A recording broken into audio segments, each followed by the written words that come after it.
আল্লামা মুফতি গিয়াসউদ্দিন তাহেরি একজন জনপ্রিয় ব্যক্তিত্ব। তার জনপ্রিয়তা দেখে অনেক মানুষের ঘুম হারাম হয়ে গেছে।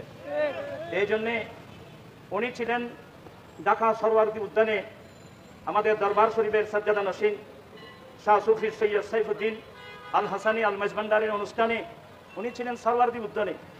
কিন্তু সেদিন ছিল রবিউল আউয়াল শরীফের 12 তারিখ, সেপ্টেম্বরের 6 তারিখ। আর মামলা হলো ব্রাহ্মণবাড়িয়ার এক জায়গায়, বিজয়নগর এক জায়গায় জুলুসকে কেন্দ্র করে, কটুক্তিকে কেন্দ্র করে যে মামলা হয়েছে। আমার আশ্চর্য লাগলো, মামলাটা দিয়েছেন একজন সাধারণ পাবলিকে না, এই মামলাকে দিয়েছেন একজন হেফাজতের আমির।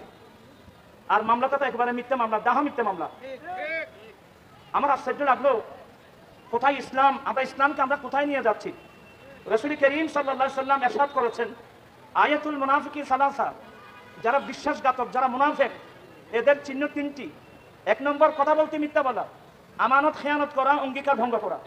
কোন মুসলমান মিথ্যা বলতে পারে না, কোন মুসলমান মানুষকে কষ্ট দেওয়ার জন্য মিথ্যা মামলা করতে পারে না, কোন মুসলমান মিথ্যা কসম করে ব্যবসা করতে পারে না, কোন মুসলমান মিথ্যা সাক্ষী দিতে পারে না। এগুলো মুসলমানের চিহ্ন না, এগুলো তো মুনাফিকদের চিহ্ন। আমরা তো অনেক মামলা দিতে পারতাম। সেদিন বিজয়নগরে ব্রাহ্মণবাড়িয়াতে একটা জুলুস থেকে কটূক্তি করার কারণে একটা বিরাট মামলা দেওয়া হলো। আপনারা যে এই কওমি লাইনের ব্রাহ্মণবাড়িয়ায় একেবারে জুলুসের মতো রাস্তায় নেমে লাঠি সোটা নিয়ে জুলুসের বিরুদ্ধে বক্তব্য রেখেছেন, তাহিরের বিরুদ্ধে গালাগালি করেছেন, সেদিন তো আমরা চাইলে হাজার হাজার মানুষের বিরুদ্ধে আমরা মামলা দিতে পারতাম। আহলে সুন্নাত ওয়াল জামাত আমরা আর মামলায় বিশ্বাসী নয়, আমরা শান্তিপ্রিয় মানুষ, আমরা তরিকতপন্থী মানুষ, আমরা সুফিবাদী মানুষ। অতএব এই হেফাজত ইসলামের আমির হয়ে সে কিভাবে মামলা দিল, আমরা আজকের এই অনুষ্ঠান থেকে তার তীব্র প্রতিবাদ জানাচ্ছি। শুধু পীর গিয়াসউদ্দিন তাহিরের বিরুদ্ধে নয়, ওনার সঙ্গে আরো 20 জন অজ্ঞাত প্রায় 50-60 জন মানুষের নাম দিয়ে যে মামলা করা হয়েছে, জানতে পেলাম এ পর্যন্ত 2 জনকে অ্যারেস্ট করা হয়েছে। আমি দাবি জানাচ্ছি অনতিবিলম্বে এই মামলা প্রত্যাহার করা হোক, যাদেরকে অ্যারেস্ট করা হয়েছে তাদেরকে মুক্তি দেওয়া হোক। যদি দেওয়া না হয়, অন্যথায় আমরা গোটা বাংলাদেশ ব্যাপী আহলে সুন্নাত ওয়াল জামাত কর্মসূচি দিতে আমরা বাধ্য হব। আপনারা সেই কর্মসূচি মানতে রাজি আছেন তো? পাশাপাশি লড়াই করো, এর পাশাপাশি মামলা কেন, প্রশাসনের জবাব চাই, মামলা কেন, এর বিরুদ্ধে মিথ্যা মামলা প্রত্যাহার করতে হবে। আমরা আরো দুঃখের বিষয়, এই বিষয়গুলো আমাদের নেতৃবৃন্দরা বলছেন, আমি সেদিকে যাচ্ছি না। আর একটা কথা বলছি, আজকের মেইন দাবি আল্লামা তাহিরি সাহেব সহ যে সুন্নি জনতার নামে মিথ্যা মামলা দেওয়া হয়েছে এবং অ্যারেস্ট করা হয়েছে, সেই মিথ্যা মামলা প্রত্যাহার করতে হবে, না হলে আমরা কর্মসূচি দিতে বাধ্য হব। পাশাপাশি মাজার খায়কুল মাজার স্থানান্তরের বিষয়ে আপনারা হাত দিচ্ছেন। আপনারা জানেন বিগত সরকারের আমলে হযরত শাহ জালাল সিলেটি এমনি আল মুজাররদি রাহমাতুল্লাহ আলাইহির মাজারের মধ্যে বোমা নিক্ষেপ করা হয়েছিল। ওখানে বোমা নিক্ষেপ করা হয়েছিল। বাইজিদ বুস্তামি রাহমাতুল্লাহ আলাইহির পুকুরে যে মাছ ছিল, এখানে কি বিষ প্রয়োগ করা হয়েছিল। শাহজালাল রাহমাতুল্লাহ আলাইহির মাজারের পুকুরে বিষ প্রয়োগ করা হয়েছিল। বিশেষ করে বোমা নিক্ষেপ করা হয়েছিল শাহজালালের মাজারে।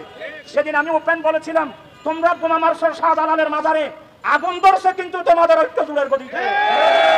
আপনারা বুঝতে পারছেন না আপনারা কোথায় হাত দিচ্ছেন। আপনি মাজার স্থানান্তর কখন করা হয়, কি জন্য করা হয়, এই বিষয়ে আপনাদের কোনো জ্ঞান আছে? মাজার কখন স্থানান্তর করা হয়, কি জন্য করা হয়, আমি জানতে চাচ্ছি সরকারের কাছে। যারা প্রস্তাব রেখেছেন আমরা তার প্রতিবাদ জানাচ্ছি, তীব্র প্রতিবাদ জানাচ্ছি। কোন মাজারকে স্থানান্তর করা যাবে না। আমি বলবো কি মাজার আগে না হাইকোর্ট আগে? আরে সে বলির নামে হাইকোর্ট, এই সুপ্রিম কোর্ট, হাইকোর্টের নাম গোটা বিশ্বের মধ্যে ছড়িয়ে পড়েছে। ঠিক না ভাইয়ের আমার? যদি স্থানান্তর করতে হয় আপনি মাজার মসজিদ না, প্রয়োজনে হাইকোর্টকে স্থানান্তর করুন। বাংলাদেশে আল্লাহর রহমতের জায়গার কোনো কি নাই, অভাব নাই। আরেকটা কথা বলে আমার বক্তব্য শেষ। আমি অনেকবার বলেছি, এখন কবর থেকে নূর নূর খান নামের একজন মানুষকে মৃত্যুর 15 দিন পরে কবর থেকে উঠাই তাকে আগুন দিয়ে জ্বালানো হয়েছে। আমি জানতে চাচ্ছি যারা জ্বালিয়েছেন আপনারা কি হিন্দু? নিচেরা হিন্দু, যারা নিচেরা হিন্দু কোন মুসলমান লাশ পুড়াতে পারে না। ঠিক যারা পুড়িয়েছেন এরা সবাই কাফের হয়ে গেছে। আমি সেদিন বলছিলাম, এই কথা বলে আমার বক্তব্য শেষ, সেটা হলো বদরের যুদ্ধে 70 জন কাফের মরল, 70 জন কাফের বন্দী হয়েছিল। 70 জন কাফেরের মধ্যে 1 নম্বর ছিল আবু জেহেল। আবু জেহেল, উতবা, শাইবা, ওয়ালিদ বিন মুগীরা, এত বড় দুশমন, আল্লাহর শত্রু, নবীর শত্রু আর থাকতে পারে না। কিন্তু যুদ্ধের শেষে আমার রাসূল নির্দেশ দিয়েছেন, তোমরা এদের লাশগুলোকে বদরের এক প্রান্তে, যেখানে ডাস্টবিনের মতো একটা জায়গা, খলিবে বদর, ওখানে গর্ত করে এই লাশগুলো চাপিয়ে দেওয়া হোক। যদি এই যে লাশ পোড়ানো যদি বৈধতা থাকতো, তাহলে আমার রাসূল সেদিন নির্দেশ দিতেন এই কাফেরদের লাশগুলো পুড়িয়ে বেড়াবো। কিন্তু আমার রাসূল সেই নির্দেশ দিয়েছেন। আমরা সেই নবীর উত্তরসূরি, আমরা সেই নবীর অনুসারী। ইসলাম ধর্মের মধ্যে লাশ পোড়ানোর কোনো সুযোগ নাই। সেই হিন্দু হোক, সেই বৌদ্ধ হোক, খ্রিস্টান হোক, কাফের হোক, লাশ পোড়ানোর সুযোগ ইসলাম কখনো দেয় নাই। আমি সরকারের কাছে অনুরোধ জানাচ্ছি, যারা কাজ করেছেন এদেরকে অনতিবিলম্বে গ্রেফতার করা হোক এবং শাস্তির কাঠগড়ায় দাঁড় করানো হোক। আল্লামা নুরুল ইসলাম ফারুকী রহমাতুল্লাহ আলাইহির শাহাদাতের পরে, ফয়জুদ্দিন হত্যা শাহাদাতের পরে মামলা হলো।